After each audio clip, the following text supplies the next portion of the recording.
you heard of what a psychic attack is? Maybe you have, maybe you haven't. So either way, I invite you to put aside your projections or assumptions for just a moment and invite in a fresh perspective or a augmentation of an understanding that you already may have.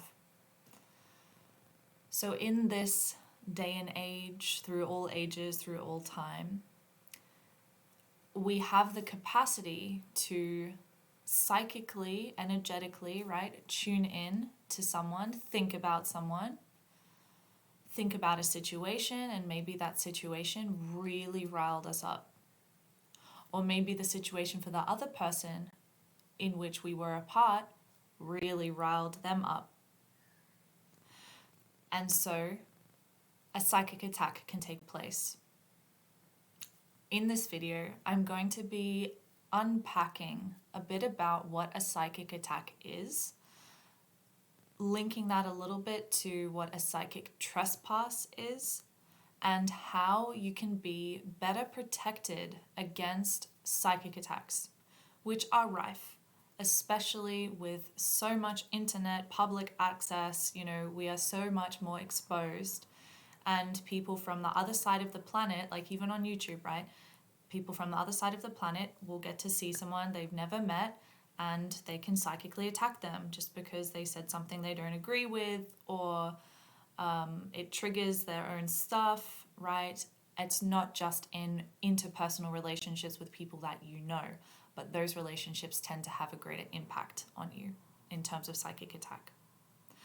So why can I speak about this topic? Well, having gone through a number of years of initiation to be a shamanic practitioner, having done a hefty amount of time of psychic development, I have a few things to say about this.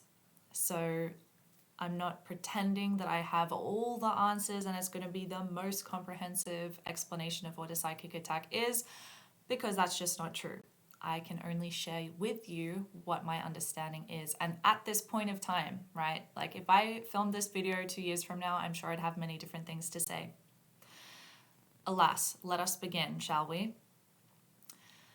So, again, a little rundown of what I want to cover in this video.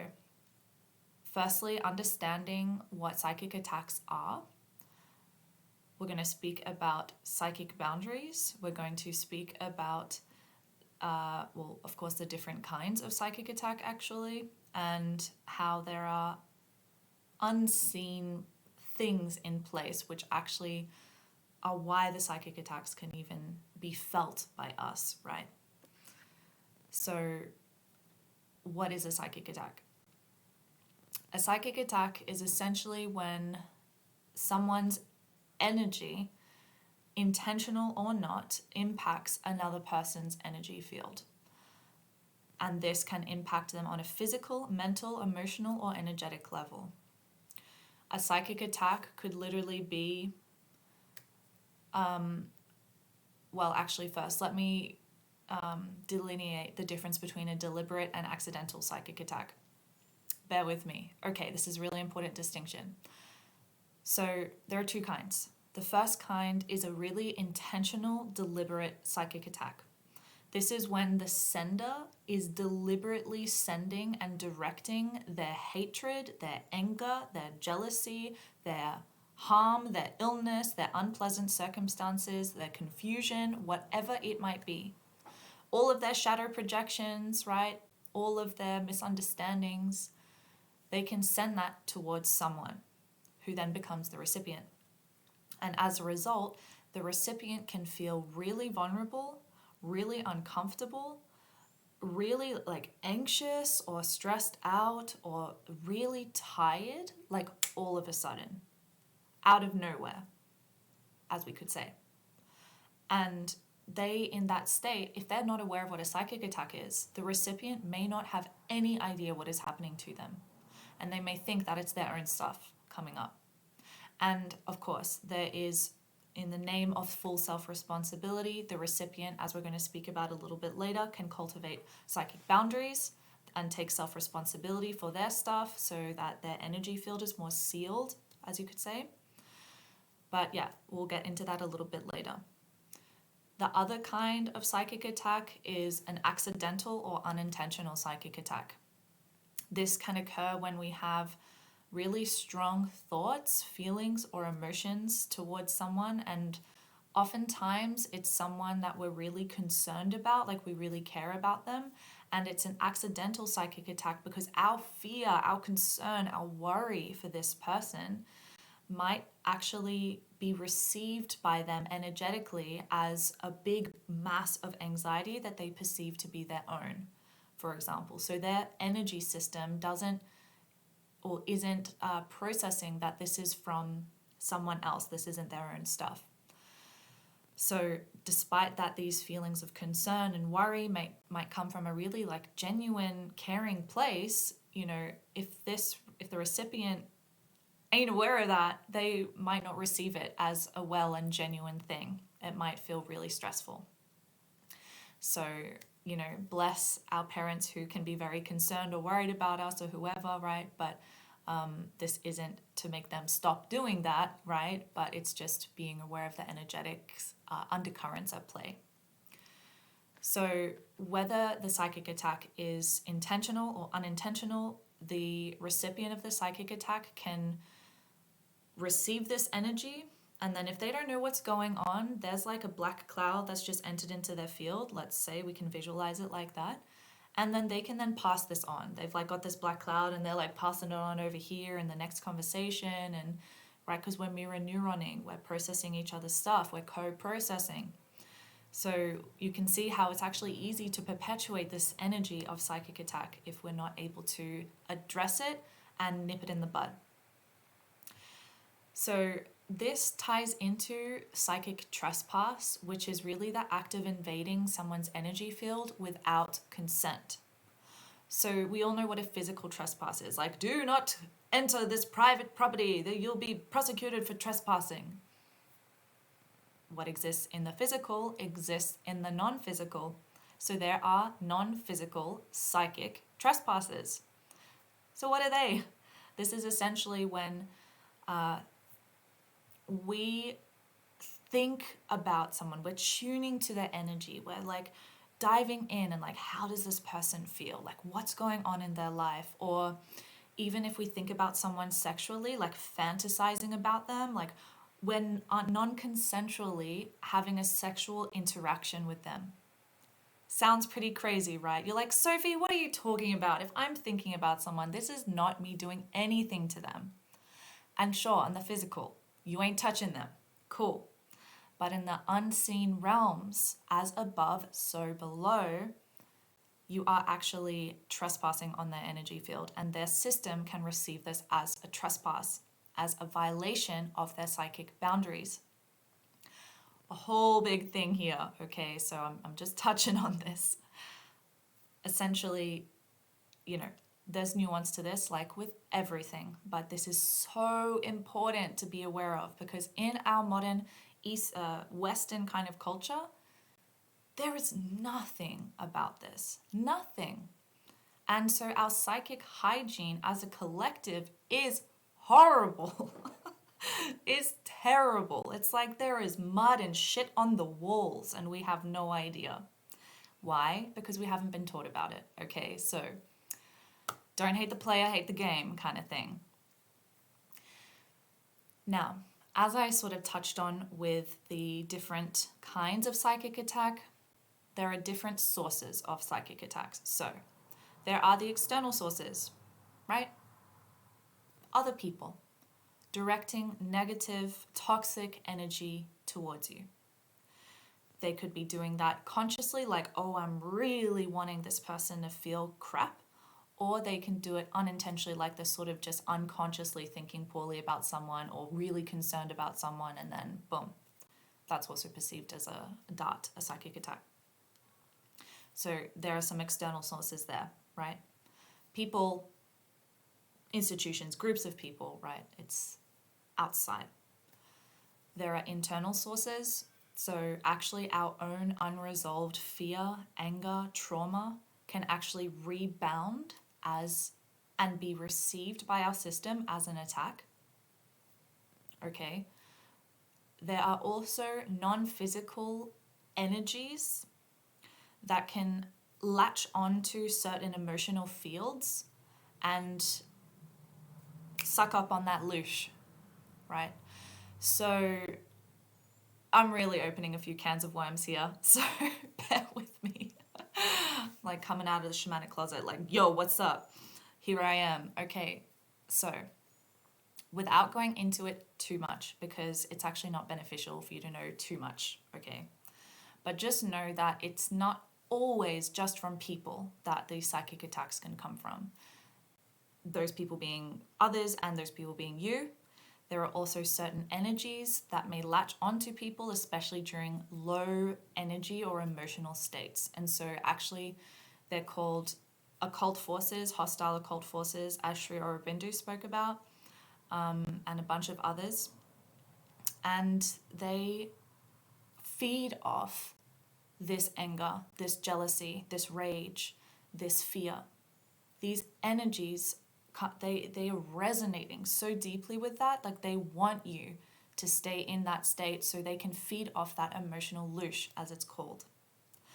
So this is not to scare you, okay? This is really trying to bring this really important information more into the public awareness, because the more we know, the more empowered we can be. And the more empowered we can be, the less controlled that we are. And the less controlled that we are, the more sovereign that we are. And the more sovereign that we are, the more we are living in alignment with our soul, our divine path, okay? So this is why. If you want to learn more about this, I can direct you to a few resources, so email me, okay? But honestly, at this stage, it's enough just to know about this, okay? When a psychic attack is sent, consciously or unconsciously, that's also like a cord is created between these people. Energetic cords. You've heard of cords before, right? Everyone's all like, oh yeah, cord cutting. It's like, by the way, I'm probably going to do a video about this. Cord cutting is fucked. You should not cut cords.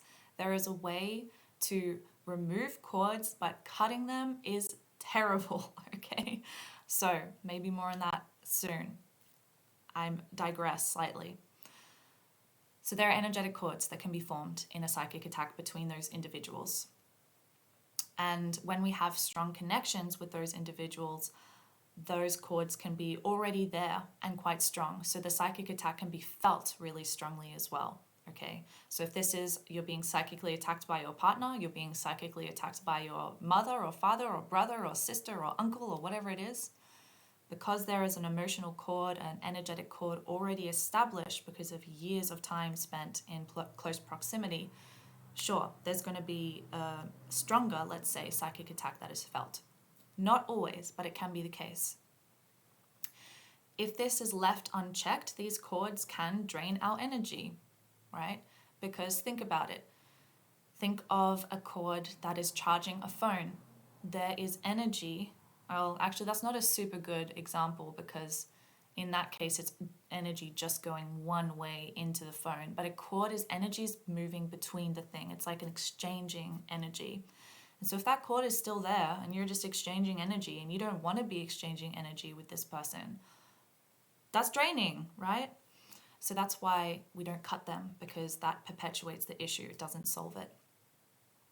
And so these cords, they can be based on attachment issues, control issues, unprocessed emotions, and that maintains it. So there is massive importance in periodically clearing or getting these cords dealt with in a really correct and safe way for maintaining sovereignty. So that is where the shamanic clearings come in. I might speak more about that a little bit later. So the reason that this affects us, right? You're like, Sophie, but how can something energetic affect my physical body? That doesn't make any sense.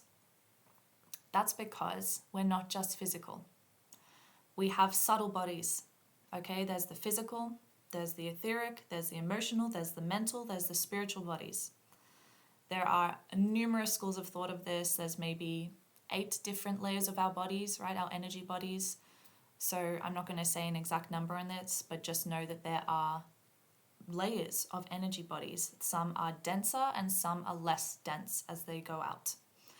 And so there are different energy bodies that are more affected by thoughts because it's the energy body more connected to our thoughts. And there's another energy body more connected to our emotional body, right? Our emotions. And so these energy bodies can be affected by these psychic attacks if it's emotionally charged or if it's a really ill thought or negative thought, right? So we're going to sense that because it's our field, right? It's our energy field. And what exists in the energetic exists in the physical. And if it doesn't yet exist in the physical and it exists in the energetic, if it's not dealt with, in time it will manifest. To ground that into something really practical, if you refer to the video Inauthenticity Fatigue, I'm pretty sure I spoke to how over time, if you remain in an inauthentic space, if you remain connected to inauthenticity as the company that you keep, over time, that can actually manifest physically as physical illness. Okay?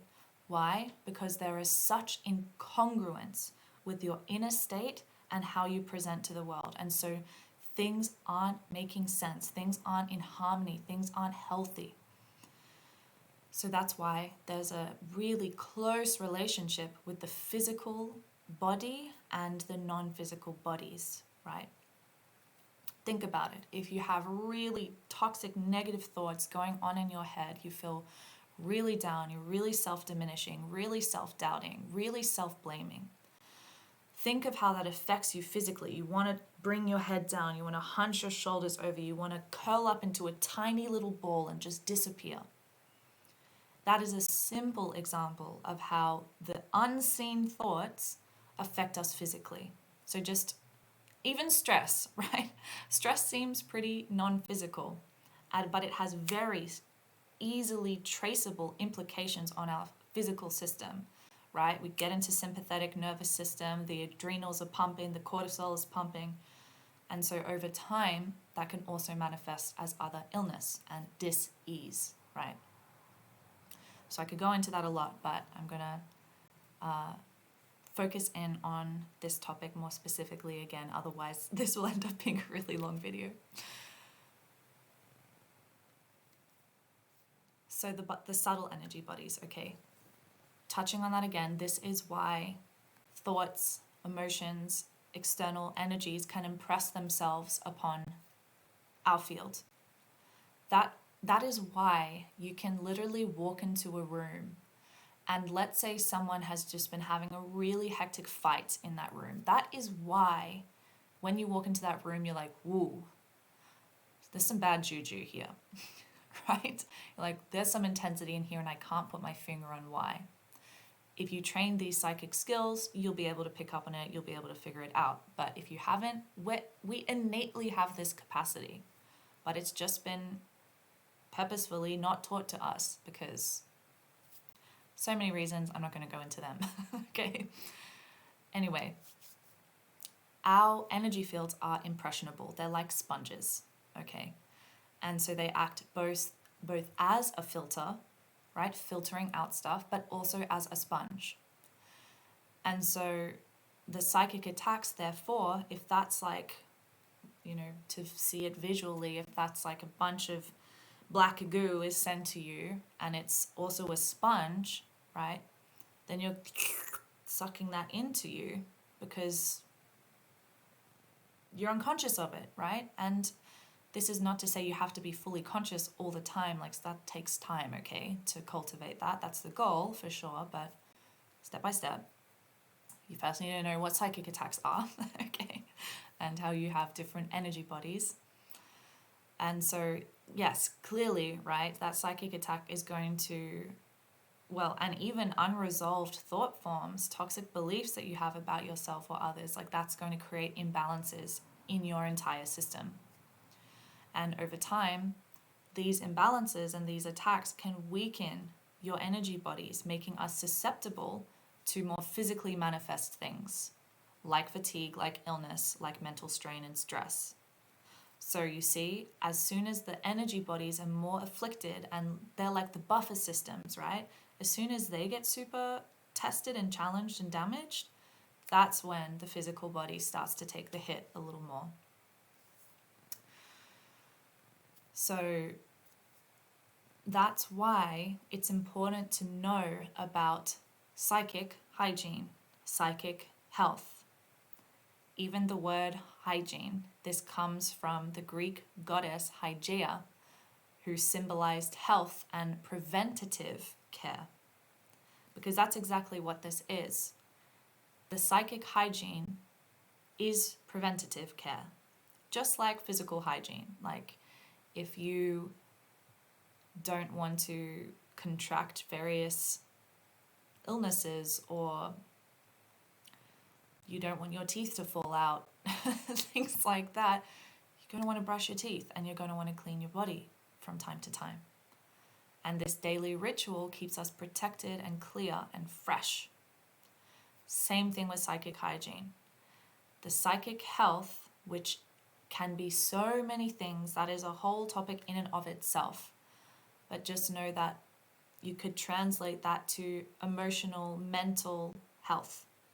You could translate that to being able to sense when there's an eruption of a really strange, strong emotion. It doesn't feel like it came from you. And even being able to be like, oh, that's because this isn't mine. So let me do what I need to do, ground myself, do various practices to assist me in shaking this off. I'll get more into a few things that you can do a little bit later.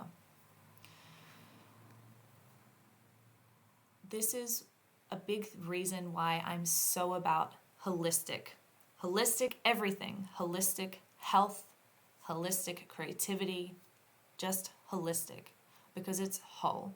It encompasses and includes physical, mental, emotional, spiritual pillars. When we can embrace that the unseen bears an influence on our physical day-to-day life, this ensures a well-rounded psychic health, because we're not then blinded or unconscious of things. We're able to be aware of the thoughts that are coming into our system and not being a slave to them. We're able to sense the emotional state of our body and our being, and be able to sense if this is connected to my own stuff, or if this is something thrust upon me coming out of nowhere, which feels like a psychic attack, for example. This is also a really huge topic of psychic health again, as I said, but the main key point of that is the self-awareness. Knowing our triggers, okay? Knowing our shadows, knowing our insecurities, which can help us discern between an external psychic attack or internal projections, right? If we don't know what our triggers are, we could just be like, oh, everyone's psychic attacking me, or we don't know our shadow of being super victimized, like the victim is a huge shadow for us. And so then even this video, if you haven't checked that, you could be like, oh my God, I'm just being psychically attacked all the time. Like I'm such, thereby implicitly feeding the victim. So if you aren't aware of that, you might not be able to catch even slipping into that, and then therefore feeding a shadow which is already not serving you. So may this also be a really impress upon you as a really important point, that the inner work is a non-negotiable in the realm of psychic health. Just as physical work, right? Moving your body, eating good food, sleeping well, drinking good quality water, breathing fresh air, this physical work forms your physical health, right?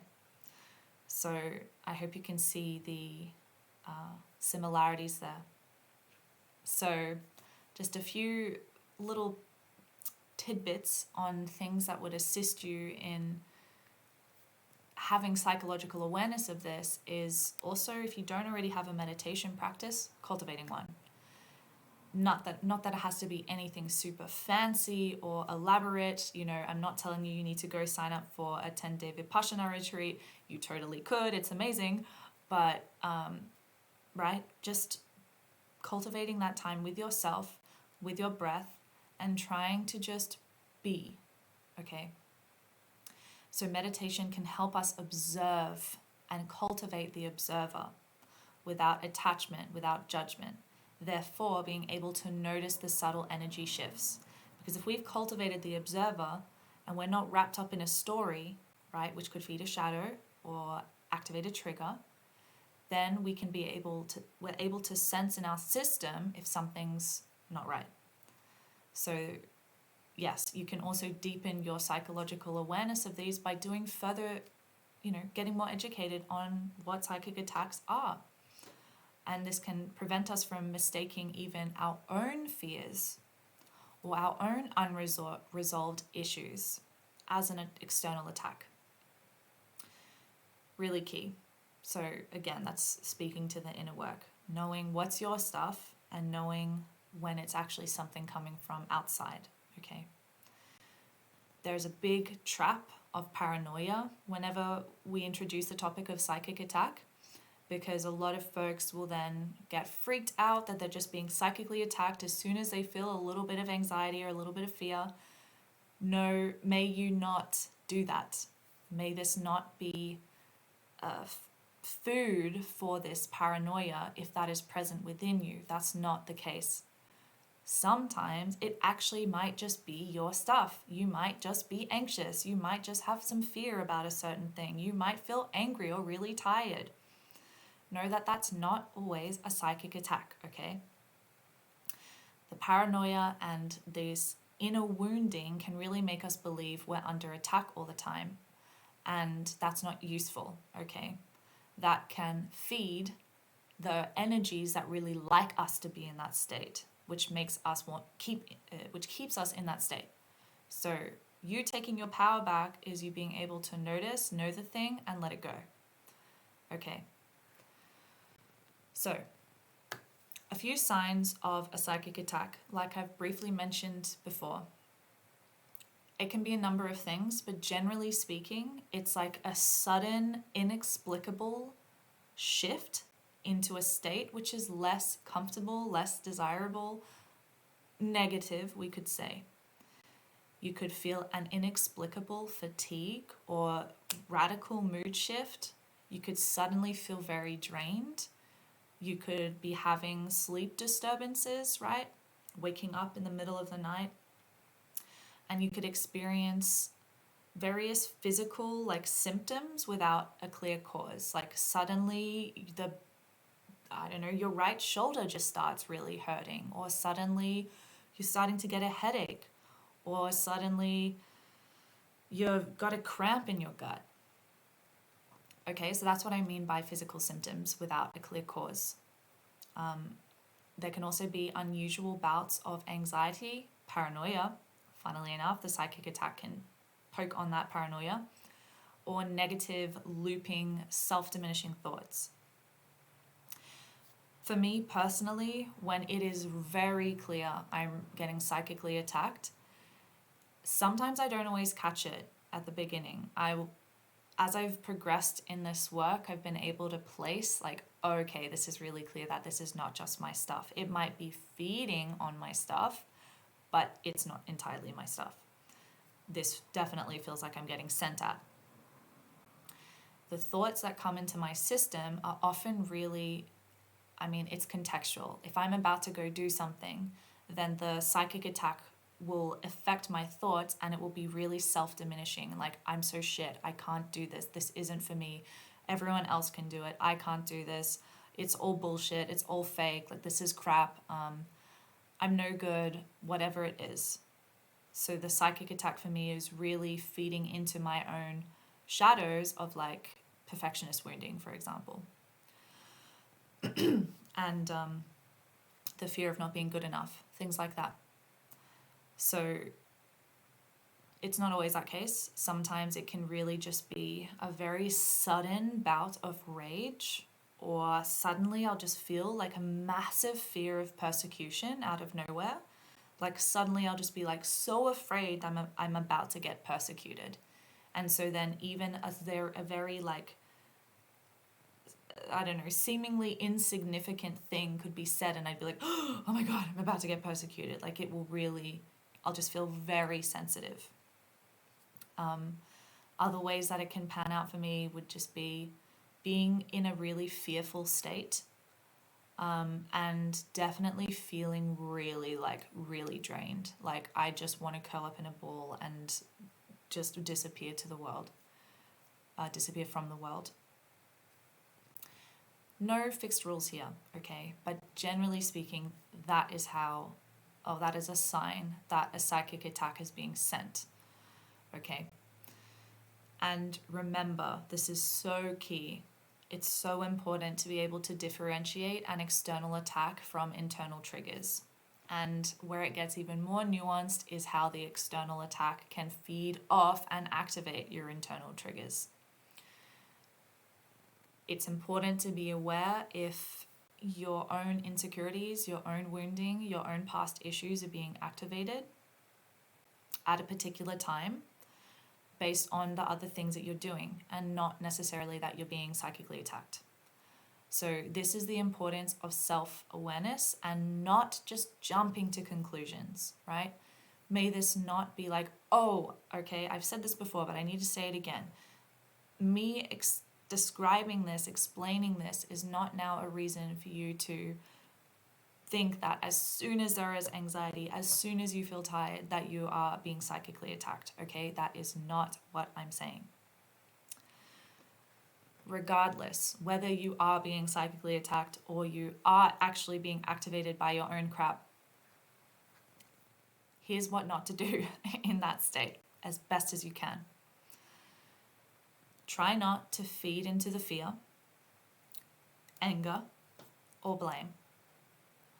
These states lower your frequency and make you more vulnerable. Okay? Think of it.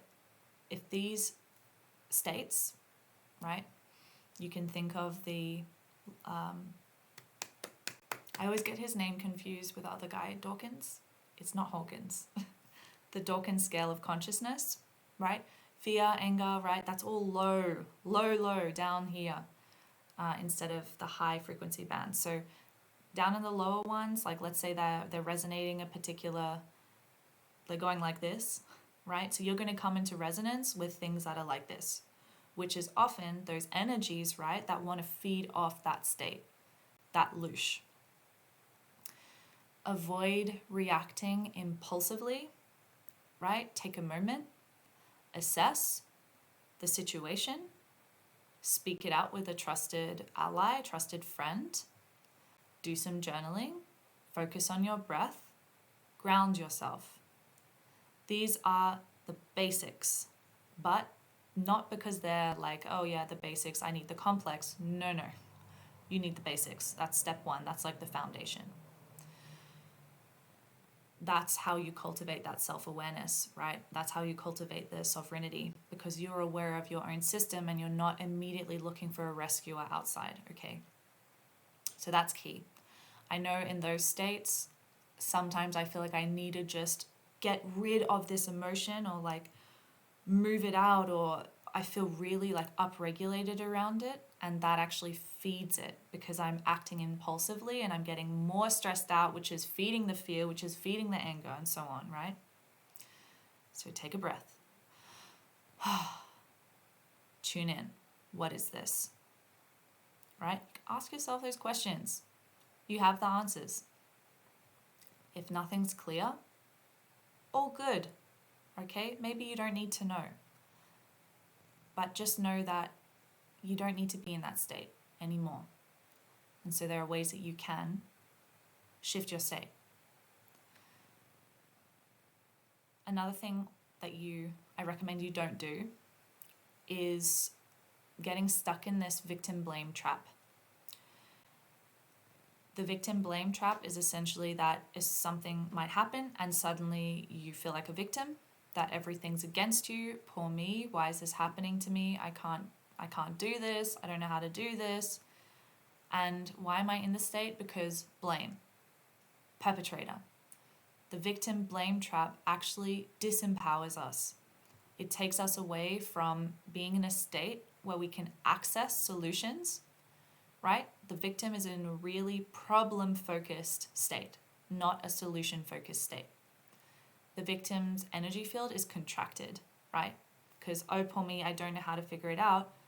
They're contracted. They're not open to the wisdom of the universe, of their soul, of their heart, right? And that keeps us in that low frequency, fearful, angry state, which perpetuates, it's self-perpetuating, right? These frequencies, unless we like pull it out and shift our state consciously, even if it's hard, even if we're feeling really stubborn, right? I know for myself in those states, I know I need to do something, but I feel so stubborn sometimes because I'm just like overwhelmed by the intensity of the experience. And then there are the psychic attack can come in with these thoughts of like, no, you can't say anything. You've got to figure this out by yourself. And that also can be a trap. If you're someone whose thing is that you need to do it all alone, right? And so actually for me personally, it is helpful to speak it out, even if in that moment I'm like, no, can't say anything. If you are someone who already has that capacity to share their experience, then that might not be how these come in for you, right? Know that it's relative.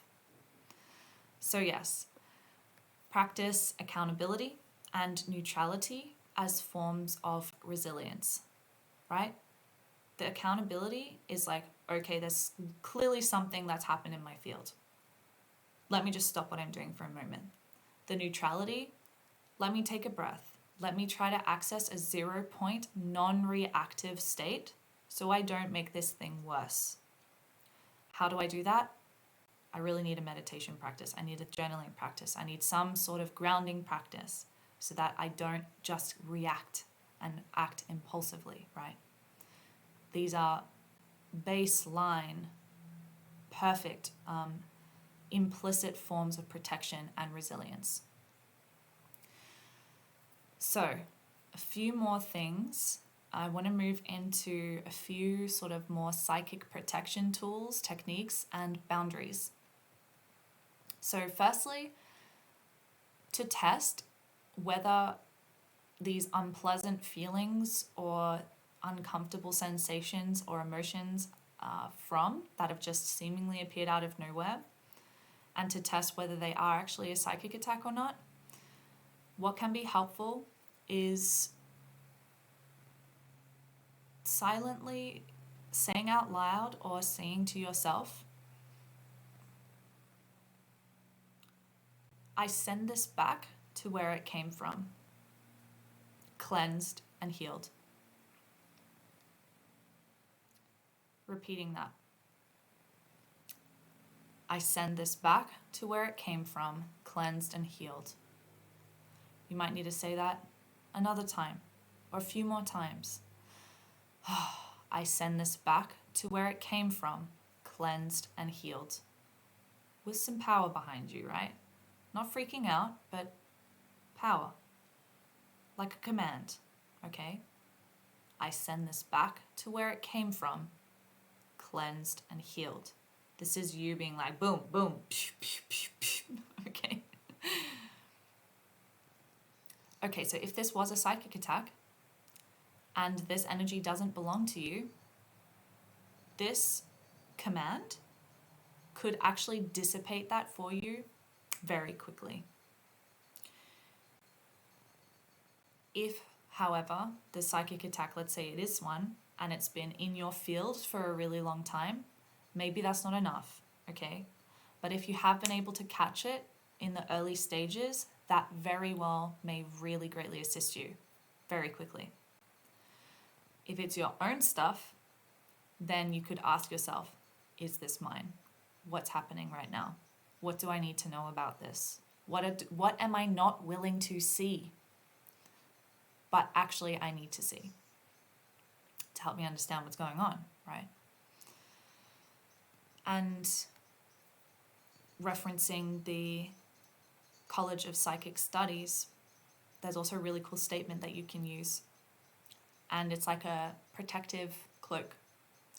You can say, I am surrounded by the great all good of totality. Only good do I send out, and only good do I receive. Nice, right? So go back to that screen if you want to write that down. Some sources of psychic protection.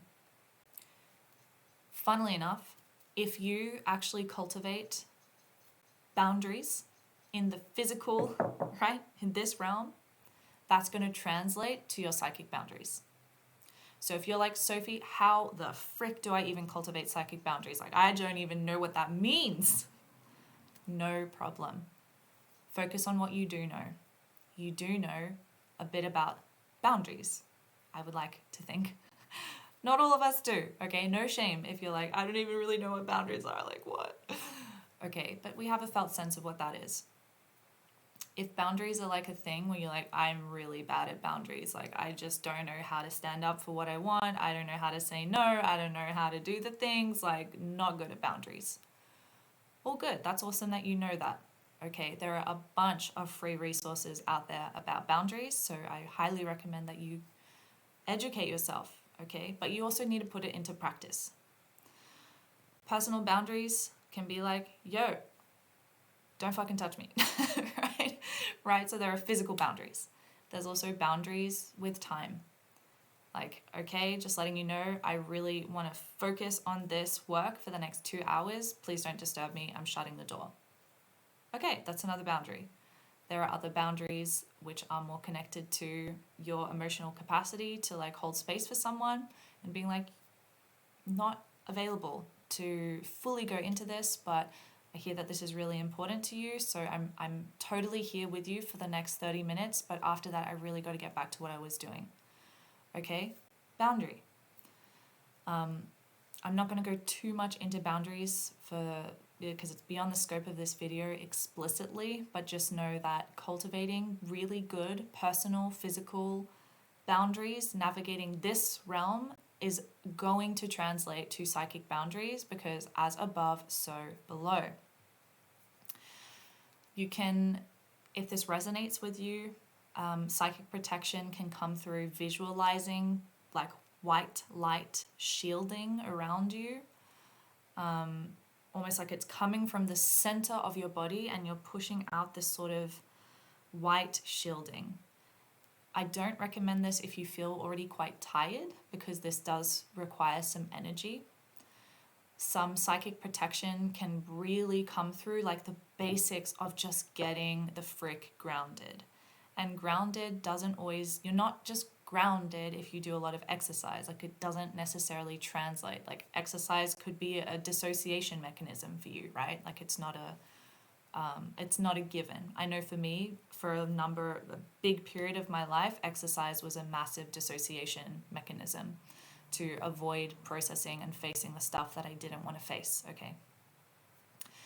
But still, exercise is still great, okay? Actually getting physically strong can translate to psychic boundaries because you're navigating this realm like you're commanding more power, you're commanding more presence as you get physically more agile and strong and sturdy, okay? So know that that also can assist because it's holistic, remember? Some other forms of psychic protection is, if you want to do psychedelics, fantastic, but do them safely. If you are someone who is constantly engaging with various substances, that can massively open you up psychically and energetically, right? So know that that makes you really vulnerable in this realm. So if that is you, no shame, all good, but just know that that has energetic consequences.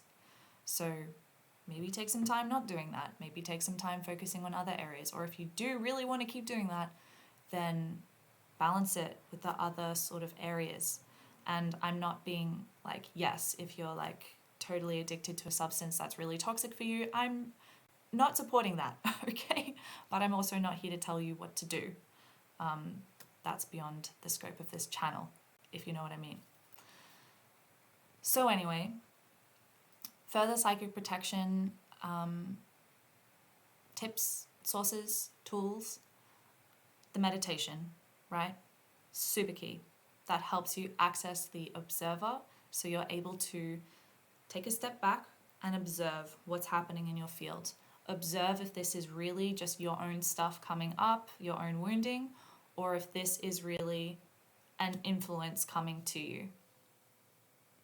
So this ties in with doing the inner work. This is a huge topic.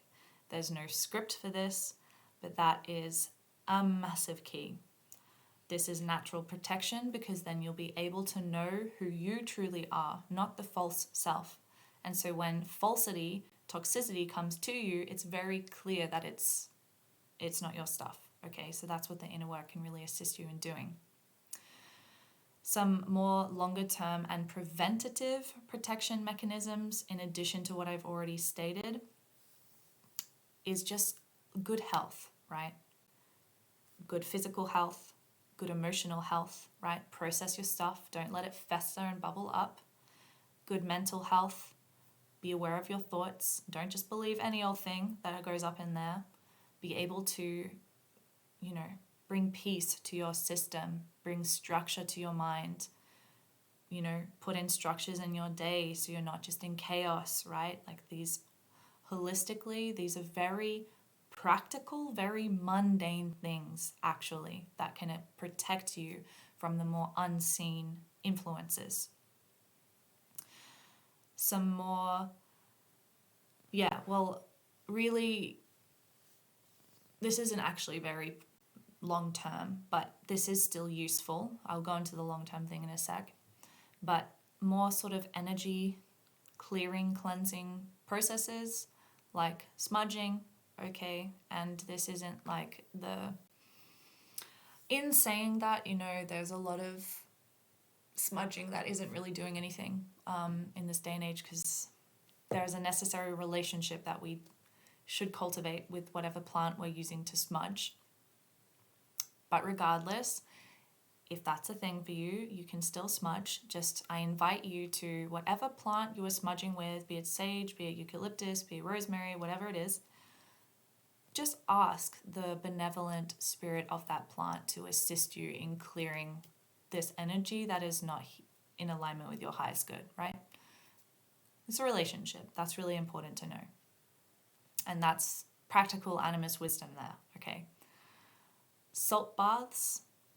If you have not had a salt bath, oh my goodness, have a salt bath. And what that means is, if you have a bath, putting a decent amount of salt in that bath. Preferably not the salt that's like the kind of, it's got the caking agents in it and it's got some other funky stuff in it. Preferably like really nice, clean, pure salt. If that's accessible to you. If not, all good. Salt will still do the trick.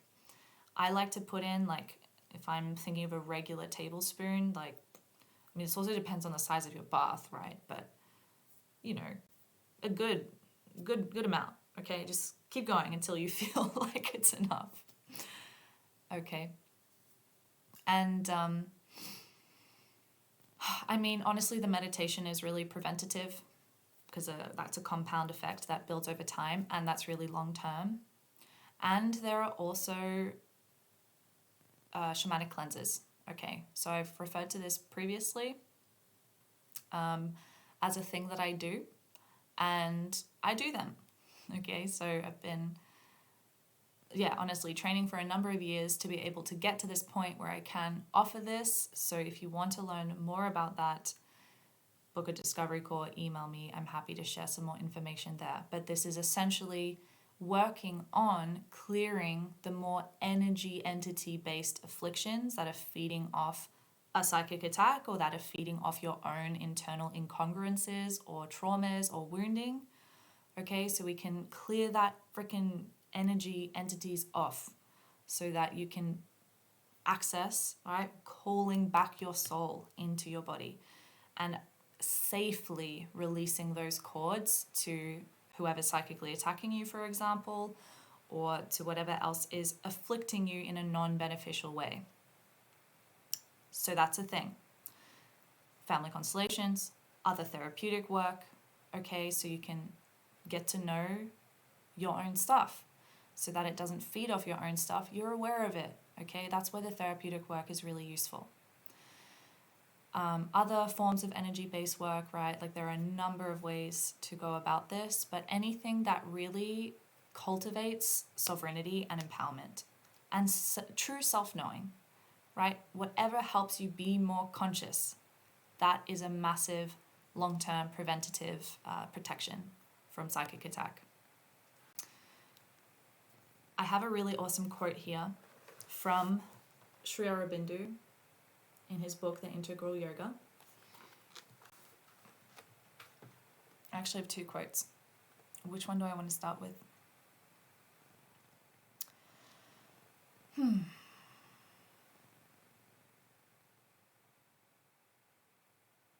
Okay. I'm just going to blend these into one quote, but you might see me moving to the page. So it goes like this. At every step of the journey, they are there, attacking, furiously, criticizing, suggesting, imposing, despondency, or inciting to revolt, raising unbelief, amassing difficulties. What he's speaking about here is the psychic attacks, particularly from the unseen energies that like to feed off the darker energy. But not exclusive to that. Continuing on. No doubt, they put a very exaggerated interpretation on the rights given them by their function, making mountains even out of what seems to us as molehill. A little trifling false step or mistake, and they appear on the road and clap a whole Himalaya as a barrier across it. But this opposition has been permitted from of old, not merely as a test or ordeal, but as a compulsion on us to seek a greater strength, a more perfect self-knowledge, an intenser purity and force of aspiration, a faith that nothing can crush, a more powerful descent of the divine grace. One must take it as a trial of strength, a call for gathering all one's capacities of calm and openness to the light and power, so as to make oneself an instrument for the victory of the divine over the undivine, of the light over the darkness in the world tangle. It is in this spirit that you must face these difficulties, till the higher things are so confirmed in you that these forces can attack no longer. So good. Really, this key point, the last sentence here, it is in this spirit that you must face these difficulties till the higher things are so confirmed in you that these forces can attack no longer. What that means is when you are so soul embodied, you have done so much inner work where you're conscious, you're not slipping into the default shadow programs. So you've been cultivating so much authentic soul light in your system and your energy bodies that they literally can't even come into resonance with you. And so your energy is just like flinging it off. It's like water off a duck's back, right? Because it's impenetrable. A lot of the time why the psychic attacks can even enter our field is because it's playing in on something, a wounding, a shadow that's already present and unresolved. So if we allow the psychic attacks not to be this freaking horrible thing and we demonize it and it's terrible, like with the shadows, and like what I really encourage, allow this to be a mechanism of your self-realization. Allow this to be a mechanism of you cultivating and accessing even greater strength and resilience within you that you've always had, but nothing was catalyzing it from coming to the forefront. because the universe teaches in opposites a lot of the time. In order for us to learn strength and steadfastness, we'll be challenged with the things and the circumstances in which we feel totally powerless and not strong. So if you're able to see it from that vantage point, even just that shift in awareness, they can dissolve, or at least be dealt with a lot easier. So yes, remember, as above, so below. Strong heart, strong soul, strong body, strong mind, strong energy field, strong psychic boundaries. Okay, as above, so below. One more thing, or a few more things, that I want to say about the whole thing of what a psychic attack is. It can seem really like, what's the word I want to say? Almost intangible.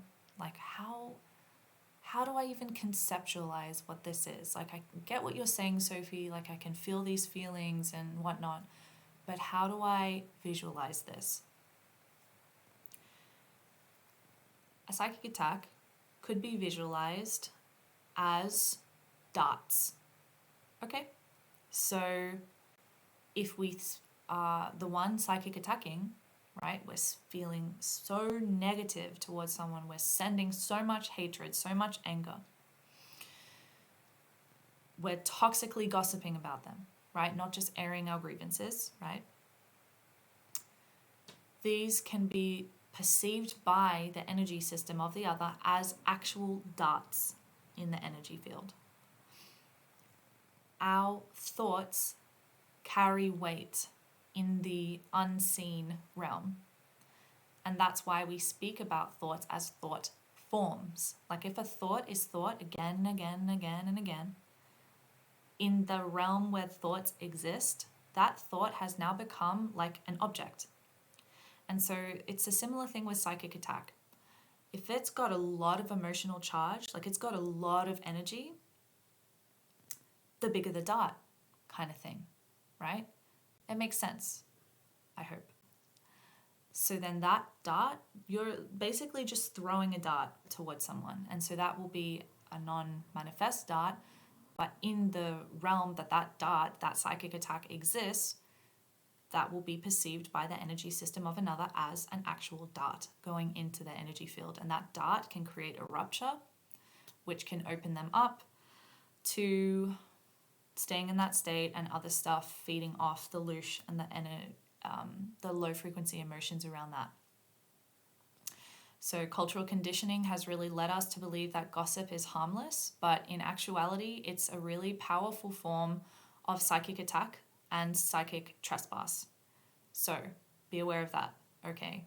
It's different airing your grievances in a conscious way, like allowing that anger, that rage to be felt, not denied, because that's toxic itself, felt and processed in a conscious, constructive way, instead of the toxic gossip, which is really like festering and malicious intent and toxic, right? So that's the difference there.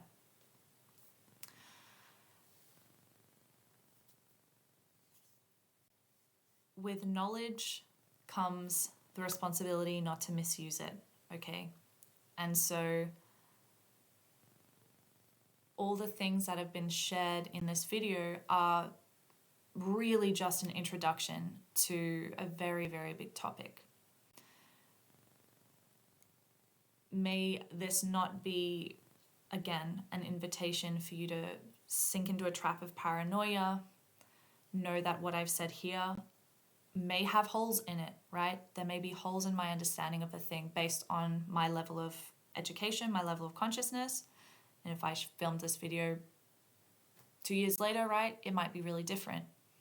So take what I say with a grain of salt, okay? Don't take anything anyone says as gospel. That's really disempowering.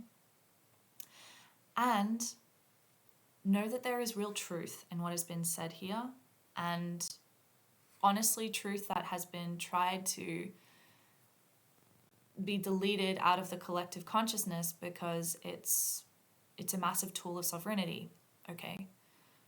So honor as best as you can what has been shared here. If there are people in your life who, you know, you feel might not be able to like process this, or they might start psychically attacking you, like, you know, just, you know what's appropriate, really, at the depth of you, you know. So just honor what's been shared, honor yourself, and put this stuff into practice, okay? Put the psychic protection mechanisms into practice by cultivating holistic health. And a lot of the stuff you won't have to fixate on, it will implicitly just improve or shift. And remember that honoring psychic etiquette, honoring psychic boundaries keeps both us and others safe. So if you catch yourself, and that's the whole thing with the responsibility of this knowledge, right? Like, now that you know, may you catch yourself if you find that you're starting to send those darts to another. If you are violating psychically someone's space by trying to figure them all out, or like totally getting in on their space where it's really none of your business, right? So that's taking responsibility for the knowledge as well. And that, again, it keeps you safe and it keeps the others safe. So, yeah, I think I'll leave it there. I have a few more notes, but this is kind of important. Oh, yeah. Okay, no, this is a key point.